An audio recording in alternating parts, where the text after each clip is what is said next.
Will a baking soda and powdered sugar mix stain or damage household surfaces? Baking soda is a mild alkaline compound, and powdered sugar is a pure carbohydrate, so neither contains dyes or pigments that cause staining. When used as a pest or odor treatment, they leave a white powdery residue that is usually easy to remove. For hard surfaces like ceramic tile, sealed stone, laminate, and finished wood, sweep or wipe the residue away with a damp microfiber cloth, then dry to prevent any temporary water spotting. On carpeting and rugs, allow the powder to sit only as long as needed for the intended effect, then vacuum thoroughly using slow overlapping passes. Use a brush attachment to agitate fibers if the pile is deep.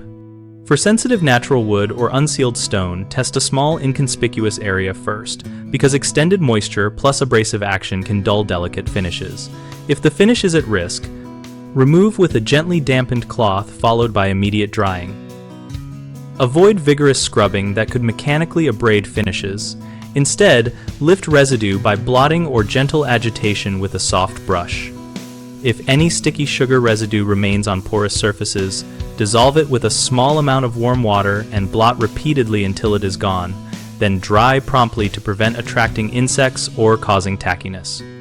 Common mistakes include leaving the powder in place too long on delicate finishes, which can trap moisture and dull the surface, so remove promptly and always test first.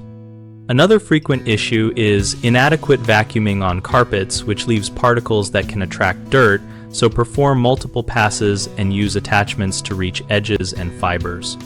People sometimes mix in other substances or use improvised cleaners that react poorly with finishes, so stick to water for removal and avoid acids or strong solvents unless you know the surface tolerates them.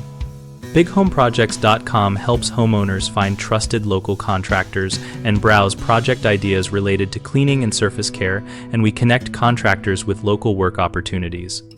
We also host a discussion community where our members share real-world tips, ask questions, and compare experiences on treatments like baking soda and powdered sugar so everyone can make informed choices.